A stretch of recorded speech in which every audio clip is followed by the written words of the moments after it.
하나님 말씀은 여호수아서 15장 보겠습니다. 말씀 전할 때는 이제 마스크를 좀 벗도록 하겠습니다. 엔데믹 시대가 되어 가니까 여러분이 다 마스크를 쓰고 계시니까 가림막이 있고 하니까 오늘부터 설교할 때는 마스크를 벗고 하도록 하겠습니다. 여호수아서 15장 1절부터 20절 봅니다. 구약성경 342페이지입니다. 제가 한 절, 여러분이 한 절, 1절부터 20절까지 교독합니다. 또 유다 자손의 지파가 그들의 가족대로 제비 뽑은 땅의 남쪽으로는 에돔 경계에 이르고 또 남쪽 끝은 신광야까지라.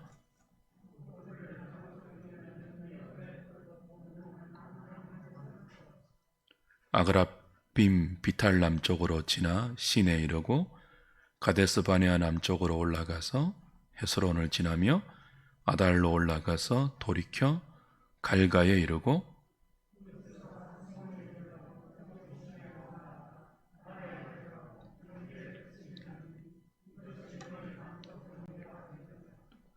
그 동쪽 경계는 염해이니 요단 끝까지요.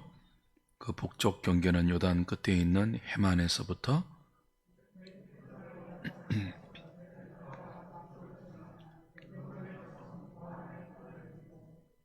또 아골 골짜기에서부터 도비를 지나 북쪽으로 올라가서 그 강 남쪽에 있는 아둠민 비탈 맞은편 길가를 향하고 나아가 엔셈에서 물들을 지나 엘로겔에 이르며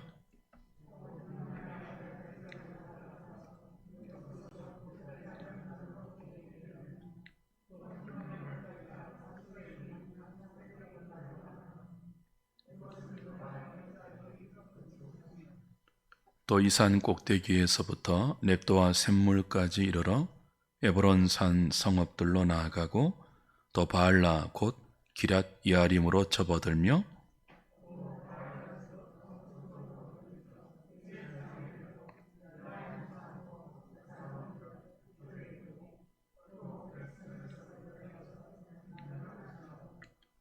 또 에그론 비탈 북쪽으로 나아가 시끄론으로 접어들어 바알라산을 지나고 얌노엘에 이르나니 그 끝은 바다며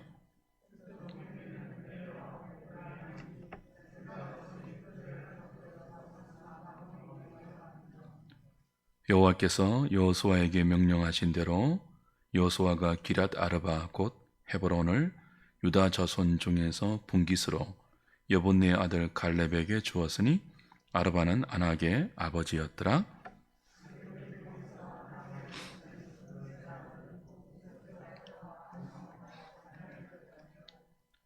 거기서 올라가서 더빌 주민을 쳤는데 더빌의 본 이름은 기라세벨이라.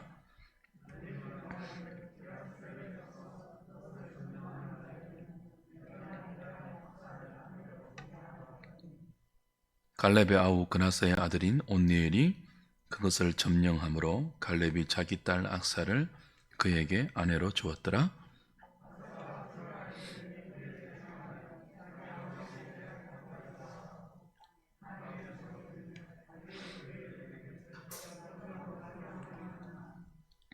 (19절) (20절) 같이 봅니다. 이르되 내게 복을 주소서. 아버지께서 나를 네겝 땅으로 보내시오니 샘물도 내게 주소서 하매 갈렙이 윗샘과 아랫샘을 그에게 주었더라. 유다 자손의 지파가 그들의 가족대로 받은 기업은 이러하니라. 아멘.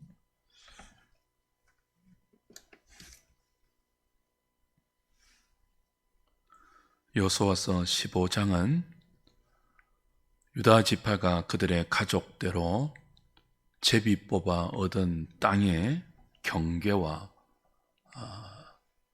성읍들의 목록입니다. 유다 지파는 가나안 땅 중에도 가장 중심부에 가장 성읍이 많은 지역을 가장 먼저 분배받죠. 장자가 아닌데 실제적으로 장자의 분깃을 받습니다. 유다는 야곱의 12아들 중에 네 번째 아들이에요. 장자는 누굽니까? 루벤이죠.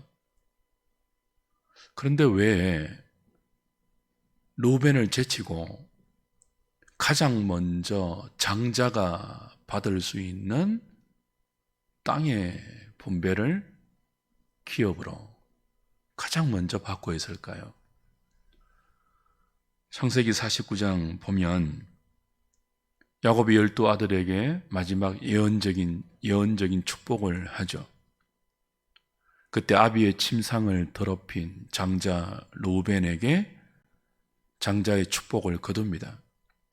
그리고 대신 요셉과 유다 지파에게 장자의 축복에 해당되는 예언을 하죠. 하나님은 요셉 지파에게는요, 장자의 명분을 주었어요. 그리고 유다 지파에게는 장자의 실질적인 통치권을 축복으로 주었습니다. 창세기 49장으로 가셔서 한번 확인해 보십시오. 49장 8절부터입니다.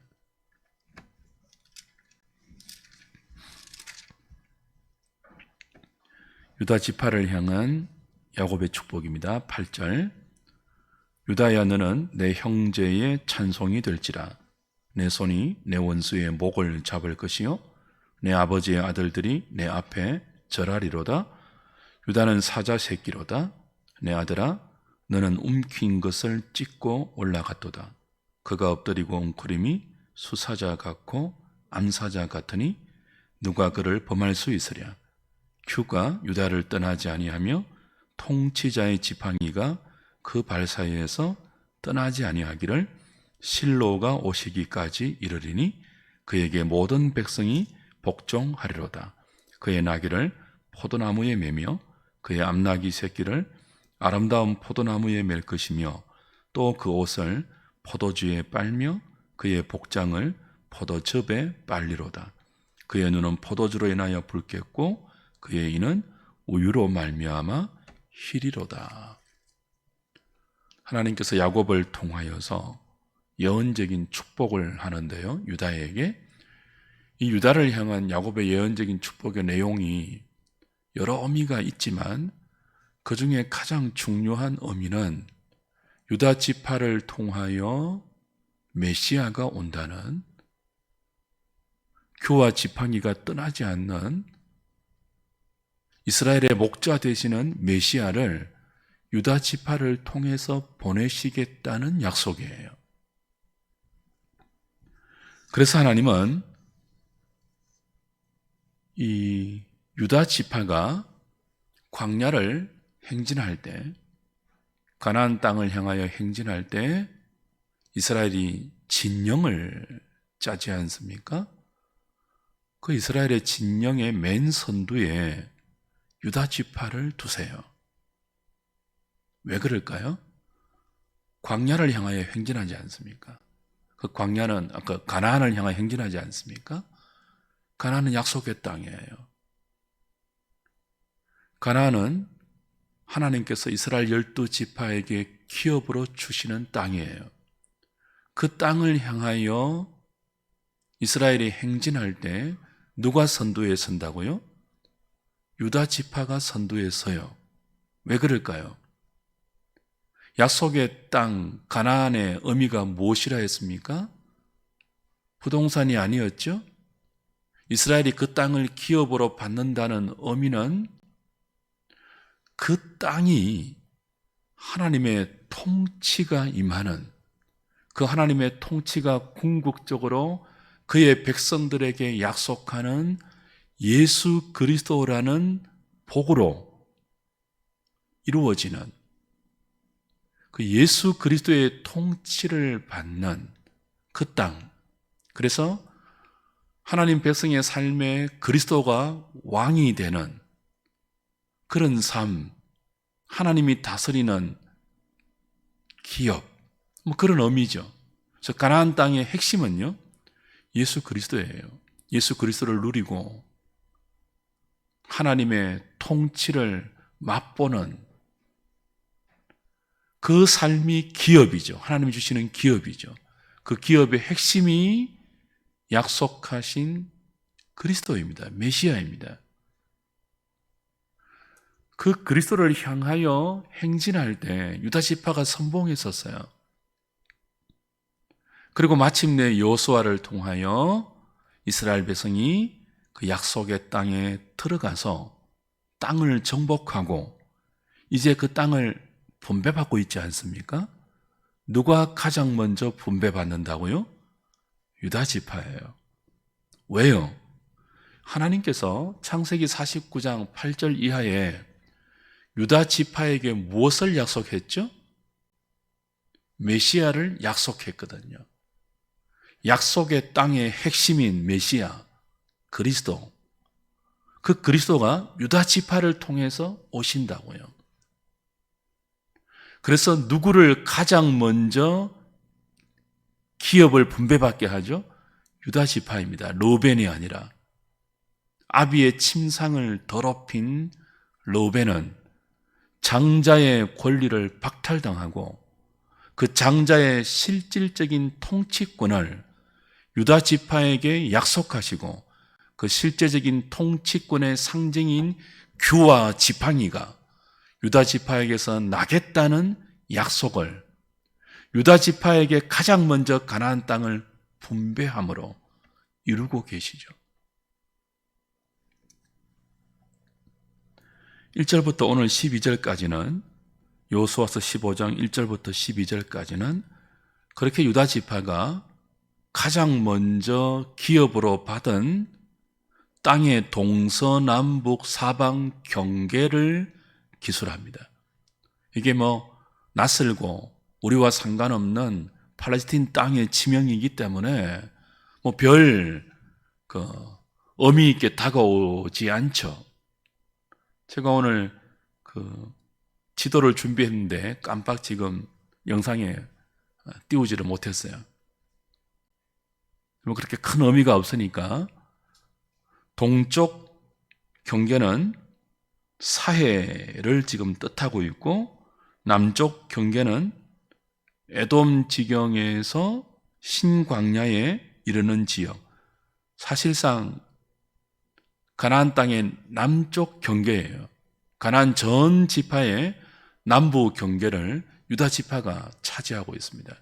동쪽은요, 사해가 경계라는 지금 지명들을 기술하고 있고, 서쪽은요, 이쪽 대해, 지중해와 그 해변이 유다 지파가 얻은 땅의 경계예요. 그리고 위로 북쪽으로는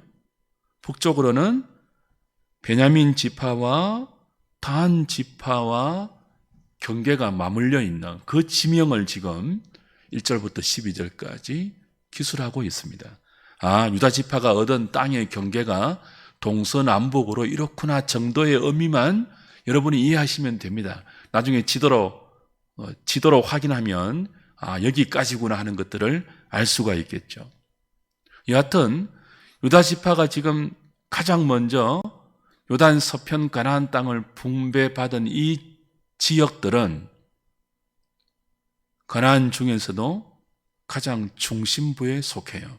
지정학적으로, 행정적으로, 상업적으로 가장 중심부에 속한 땅을 유다 지파는 기업으로 받습니다. 그러나 하나님께서 유다 지파에게 가장 먼저 가나안 땅을 이런 동서남북을 경계로 해서 이 지역을 주신 또 다른 훨씬 중요한 의미가 있죠. 그 영적 의미예요.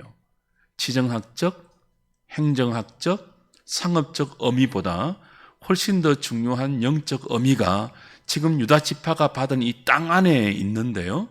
그 의미는 바로 이 지금 기술하고 있는 동서남북 사방 유다 지파의 경계 안에서 그리스도가 태어나십니다.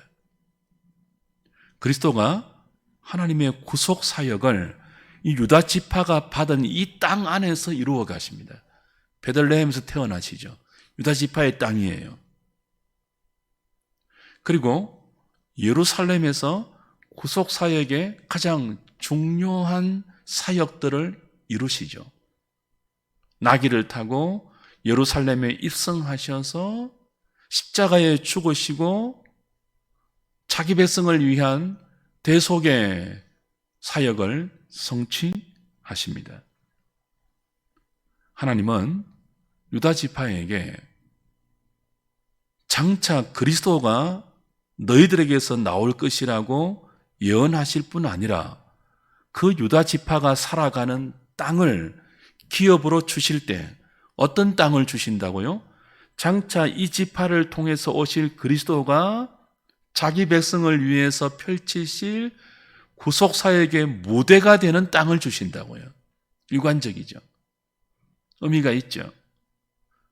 단지 행정적으로, 지정학적으로, 상업적으로 중요해서 이 땅을 주는 것이 아니라 여기에서 그리스도가 태어나시고 여기에서 그리스도가 자기 백성을 위해서 구원의 사역을 펼칠 무대가 되기 때문에 이 땅을 가장 먼저 주시죠. 제비 뽑아서. 이어지는 13절부터 19절에는 앞서 14장에서 갈렙이 이 산지를 내게 주소서라고 헤브론 땅을 요구했잖아요. 그 헤브론 땅이 구체적으로 어떻게 갈렙에 의해서 점령되는지를 기술합니다. 조금 더 구체적으로. 그 과정에서 14장에 언급되지 않았던 딸 악사 이야기도 나오고 온니올 사사 이야기도 나오죠. 헤브론만이 아니라 더빌까지 갈렙이 어떻게 유다 지파의 땅으로 점령했으며 그 과정에서 자기 딸 악사를 그죠? 그 더빌 땅을 점령하는 자에게 아내로 주겠다는 약조를 하고 그 약조에 온니엘이 응전하여서 믿음으로 싸워 악사를 아내로 얻는, 그리고 그 악사가 갈렙에게 남방의 광야와 샘을 얻는 기사를 추가해서 이 유다 지파의 가장 중요한 지역 중에 하나인 헤브론이 어떻게 갈렙에 의해서 그리고 온니엘에 의해서 유다 지파의 땅으로 유입되는지를 설명하고 있습니다. 그리고 나서 이제 21절부터 마지막 62절까지는 유다 자손의 지파가 가족대로 받은 기업의 구체적인 성읍의 이름들이 열거됩니다. 거의 123개 정도의 도성의 이름들이 쭉 나열되는데요. 크게 4지역으로 구분할 수 있습니다. 21절부터 32절은 남부 지역에 있는 36개의 성읍을 소개합니다. 그 중에서 브엘세바가 중심인데요. 여러분이 해아래 보시면 36개인데 29절에 보면 32절에 보면 29개라고 밝혀요. 열거하고 있는 성읍의 숫자는 36개인데 29절에 그것을 정리할 때는 29개라고 밝히죠. 이게 좀 난제입니다. 어떤 학자들은 실질적인 정착지로 간주되지 않은 것들을 32절에서는 뺐기 때문에 그렇다, 그렇게 설명하기도 하고요. 또 어떤 학자는 나중에 시므온 지파로 편입되는 성읍을 누락시키고 32절에 29개라고 기술하고 있다, 그렇게 밝히는데요. 아직도 어떤 견해가 맞는지 정확한 추석은 불가합니다. 성경이 명확한 설명을 하지 않을 때는 그냥 지나가는 게 독자의 지혜이죠. 여하튼 그렇게 29개의 남쪽 성읍을 밝히고 나서 33절부터 47절은 평지에 있는 유다 지파가 얻은 성읍 가운데 평지에 있는 43개의 성읍을 소개합니다. 그 중에 블레셋이 중심이죠. 국경의 중심이죠. 그리고 48절부터 60절은 산지가 아닌, 평지가 아닌 산지에 있는 38개의 성읍을 기술하는데 헤브론이 중심으로 위치합니다. 마지막 61절부터 62절은 광야에 있는 6개의 성읍을 사해서안을 중심으로 해서 기술하고 있죠. 하나님께서 유다 지파에게 동서남북 경계를 가진 그 땅을 성읍으로 주실 때 122개, 혹자는 130개까지도 기술하고 있습니다. 이렇게 많은 풍성한 성읍을 그들의 기업으로 선물로 주셨다는 의미가 있습니다. 주 안에 사랑하는 여러분, 우리의 지난 날을 한번 돌아보십시오. 가만히 돌아보시면 우리의 삶에 하나님이 선물로 주신 기업들, 성읍들 풍성하지 않습니까? 우린 늘 적다고 왜 이거밖에 주시지 않습니까? 그렇게 불평하고 원망할 수 있지만 가만히 한번 지나온 세월을 믿음으로 돌아보십시오. 하나님이 내게 기업으로 주신 성읍들, 선물들, 그때그때 필요한 것들을 주님의 은혜로 허락하셨던 그 많은 순간들을 한번 돌아보십시오. 풍성하지 않았습니까?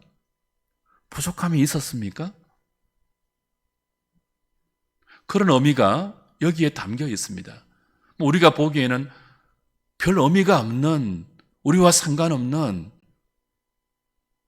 가나안 땅에 이런 모를 지명에 불과하지만 그때 유다 지파의 입장이 되어 보세요. 40년을 광야에서 떠돌았습니다. 이제 막 약속의 땅에 들어갔습니다. 그런데 그렇게 많은 성읍들이 선물로 주어졌습니다.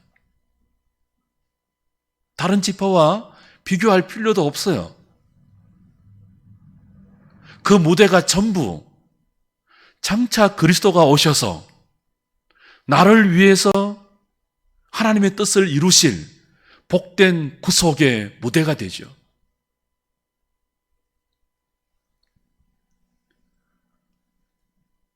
오늘 우리 삶의 모든 일상은 저와 여러분들이 발을 딛고 살아가는 이 땅의 모든 허락받은 순간들은 우린 잘 모르지만 하나님이 일하시는 무대입니다. 당신의 뜻을 이루어 가시는 실제적인 무대입니다. 나에게 약속하신, 나를 향하여 갖고 계시는 그 구원의 위대한 경륜을 내 일상 가운데 펼치시고 있는 무대가 어제와 오늘 그리고 또 내일 우리가 별 의미 없이 반복하는 우리의 시간들이고 우리의 삶의 현실들이에요. 야곱에게 약속하셨던 그 예언적인 축복을 마침내 유다 지파에게 약속의 땅을 기업으로 분배하시고 장차 그 땅을 통해서 유다 지파에게 그리스도가 오시고 그 그리스도가 하나님의 구속의 계획을 이루시는 그 무대를 지금 이들이 풍성하게 받고 있죠. 우리 삶이 그렇다는 뜻이에요. 그런데 오늘 이 15장은 그런 의미를 부여하고 있는데요. 마지막에 의미심장한 기록이 붙어 있습니다. 마지막 63절 보십시오. 15장 63절.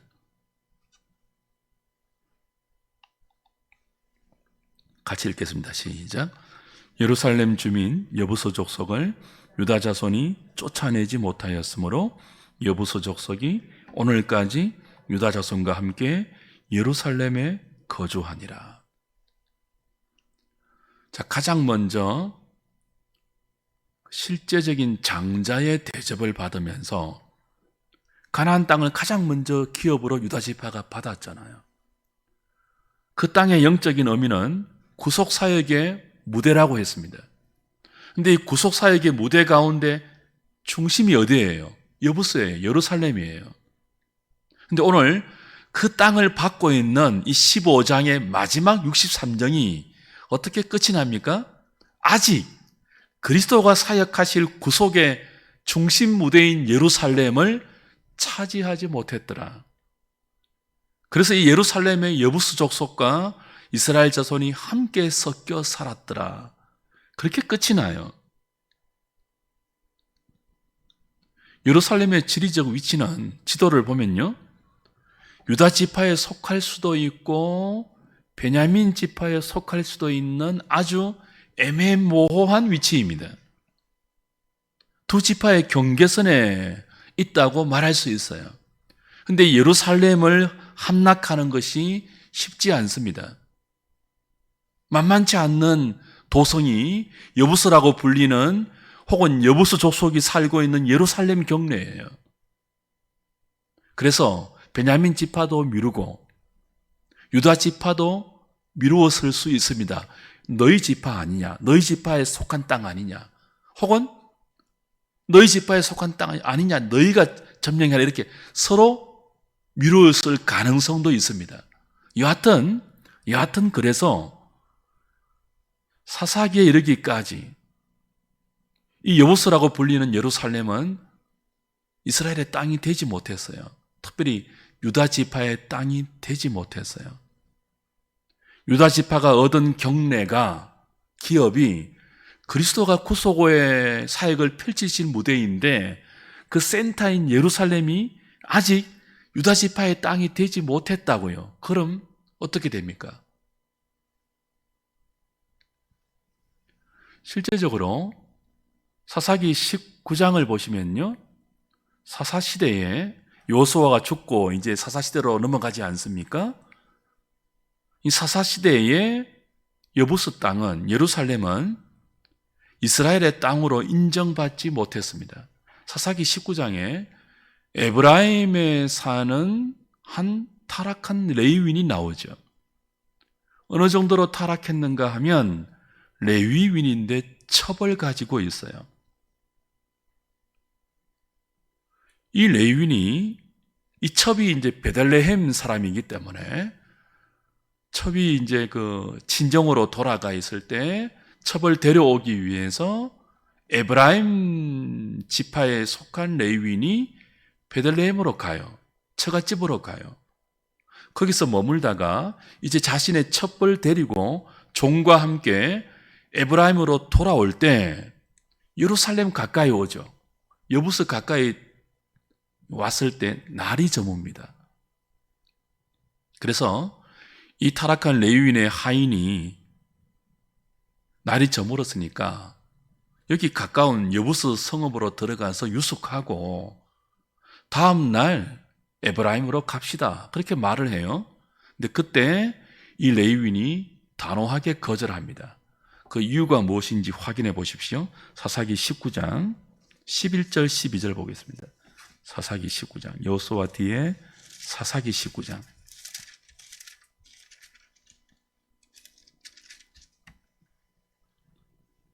(11절) (12절) 그들이 여부스에 가까이 갔을 때에 해가 지려 하는지라 종이 주인에게 이르되 청하건대 우리가 돌이켜 여부스 사람의 이 성읍에 들어가서 유숙하십시다 하니 주인이 그에게 이르되 우리가 돌이켜 이스라엘 자손에게 속하지 아니한 이방 사람의 성읍으로 들어갈 것이 아니니 기브아로 나아가리라 하고. 그렇죠? 날이 저물었어요. 가장 가까운 성읍이 여부스 성읍이에요. 예루살렘이에요. 그래서 종이 주인님 날이 저물었으니까 가까운 여부스에 들어가서 거기서 유숙합시다 라고 했더니 이 레위인이 뭐라고 거절한다고요? 그 성은 뭐라고요? 이스라엘 자손에게 속하지 아니한 이방 사람의 성읍이기 때문에 우리가 들어갈 수 없다. 그렇게 말해요. 그러니까 사사기 시대까지 이 여부스는요, 예루살렘은요, 이방 사람의 성읍이에요. 이스라엘의 기업에 속하지 아니한, 아직 유다 지파가 차지하지 못한 여전한 이방 사람의 성읍으로 간주되고 있었죠. 그럼 앞으로 예루살렘을 모델로 해서 펼쳐진 그리스도의 구속 사역은 어떻게 됩니까? 유다 지파의 땅이 아직 아니잖아요. 하나님의 뜻은 예루살렘이 여부수라고 부르기도 하고 시온이라고 부르기도 하죠. 하나님의 뜻은 그리스도가 시온에서 대속의 사역을 이루는 거예요.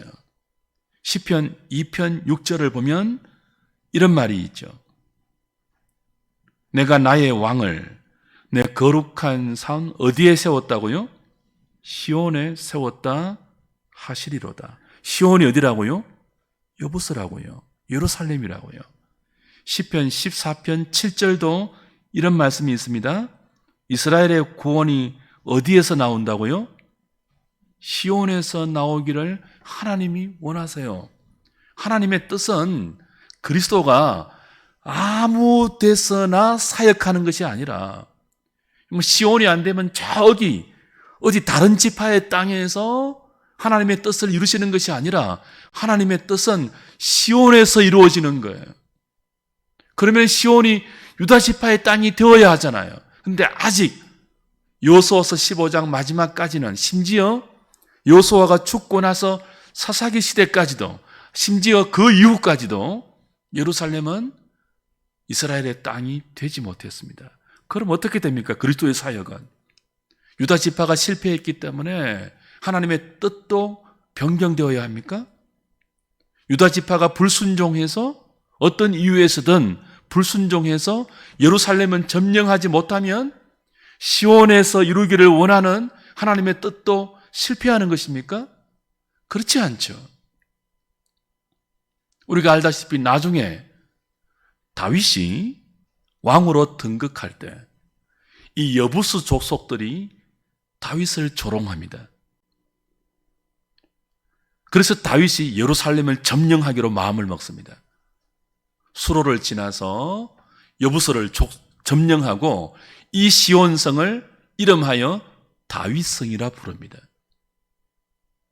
하나님은 지금 우리가 보는 여호수아서 15장의 시점에서 그리고 조금 더 나가서 사사기 시점에서 그리고 조금 더 나가서 다른 시대에도 점령하지 못한 하나님의 뜻이 펼쳐질 구속사역의 주된 무대인 예루살렘을 유다 지파의 왕 다윗을 통하여 점령하게 하시고 다윗이 통치하도록 허락하십니다.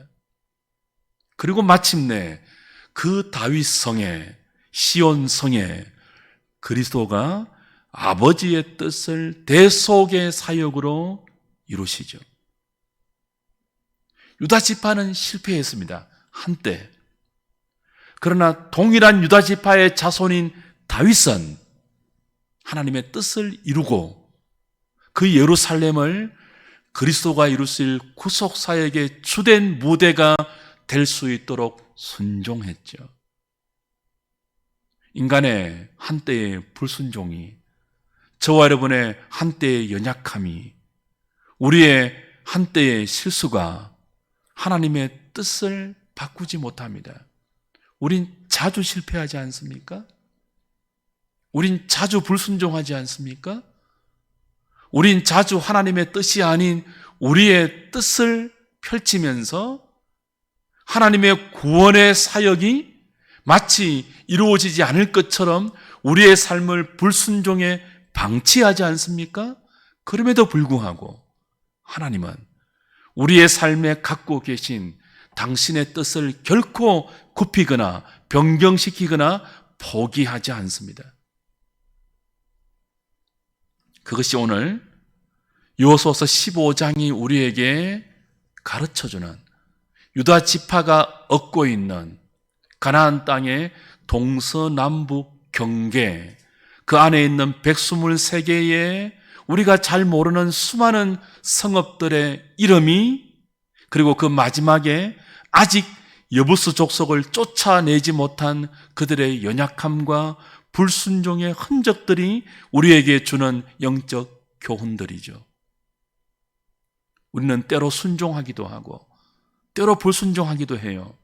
그러나 우리의 순종이, 우리의 불순종이 하나님의 뜻에 플러스가 되거나 하나님의 계획에 마이너스가 되는 게 아니에요. 저와 여러분들이 잘해서 하나님의 사역에 도움이 되는 것도 아니에요. 우리가 못하면 하나님이 당신의 뜻을 펼치지 못하는 것도 아니에요. 모든 우리의 삶에 하나님이 주도권을 쥐고 계십니다. 우리가 순종하면 기쁨으로 풍성한 선물을 누리는 복을 주시지만 우리가 불순종해도 하나님의 뜻은 결코 변하지 않습니다. 주 안에서 사랑하는 여러분, 오늘 우리의 모든 일상, 그 일상이 펼쳐지고 있는 우리의 시간들, 우리의 삶의 무대에는 지금도 우리는 모르지만 하나님의 뜻이 펼쳐지고 있고 하나님의 뜻이 실행되고 있으며 하나님의 뜻이 이루어지고 있습니다. 자기 백성을 향한 하나님의 뜻이 무엇입니까? 우리에게 기업을 주시는 거예요. 썩지 않고 쇠하지 않고 변하지 않는 영원한 기업을 주시는 거예요. 하나님이 우리에게 주시고자 하는 기업이 무엇입니까? 예수 그리스도를 누리는 거죠.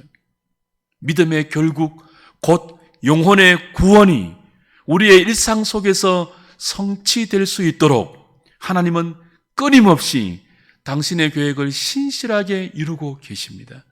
때로 우리가 순종할 때도, 때로 불순종할 때도 하나님의 뜻은 변경되지 않습니다. 그게 우리의 복입니다. 오늘 여러분의 삶에, 여러분의 이 평범한 어제와 오늘과 내일에 무엇이 이루어지고 있다고요? 여러분을 향한 하나님의 구원의 계획이 신실하게 이루어지고 있습니다. 유다 지파를 향한 약속이 신실하게 이루어지고 있는 것처럼요. 우리를 향한 하나님의 신실한 약속이 무엇이라고요? 믿음의 결국 곧 영혼의 구원입니다. 믿음의 결국 곧 영혼의 구원이 무엇입니까? 보지 못하는 주를 믿되 말할 수 없는 영광스러운 즐거움으로 기뻐하면서 믿는 것입니다. 보이지 않는 그리스도, 우리의 메시아, 나의 그리스도, 나의 신랑, 나의 왕, 나의 주인, 보지 못하는 그분이지만 그분을 믿음으로 보면서 사랑하는데 그냥 사랑하는 것이 아니라 말할 수 없는 영광스러운 즐거움으로 기뻐하면서 사랑하는 그 자리로 오늘도 우리의 일상을 통하여 때로는 불순종하고 때로는 미련하고 때로는 주님의 은혜 가운데 승리하는 저와 여러분들에게 끊임없이 이 자리로 믿음의 결국 곧 영혼의 구원을 이루어가는 그 자리로 저와 여러분을 이끌어가고 계십니다. 어찌 감사하지 않을 수 있겠습니까? 여러분이 때로는 몸이 건조하게 여겨지고 오늘 우리의 삶에 무슨 하나님의 뜻이 들어있는지 잘 알 수 없는 그런 순간도 하나님의 뜻은 이루어지고 있습니다. 어디로요? 저와 여러분들이 하나님 손에 붙들려서 주님을 사랑하는 그 자리로 말입니다. 그냥 사랑하는 정도가 아니에요. 우리의 모든 것을 바쳐서 마음을 다하고 뜻을 다하고 힘을 다하고 성품을 다하고 목숨을 다하여 주님을 사랑하는 그 자리로 오늘 우리의 일상은 인도함을 받고 있습니다. 거기에 무엇이 방해가 될 수 없다고요? 여러분의 미련함과 여러분의 불순종과 여부수를 다 쫓아내지 못하는 우리의 연약함도 결코 방해가 되지 못합니다. 감격스럽지 않습니까? 그럼 가만히 있어도 되겠네요? 그렇지 않죠. 여부수 족속과 또 이스라엘 지파들이 쫓아내지 못한 가나안 원주민들이 다윗이 예루살렘을 점령하기까지 예루살렘에 버티고 있는 여부스 족속 때문에 유다 지파와 베냐민 지파가 얼마나 많이 고통을 겪었습니까?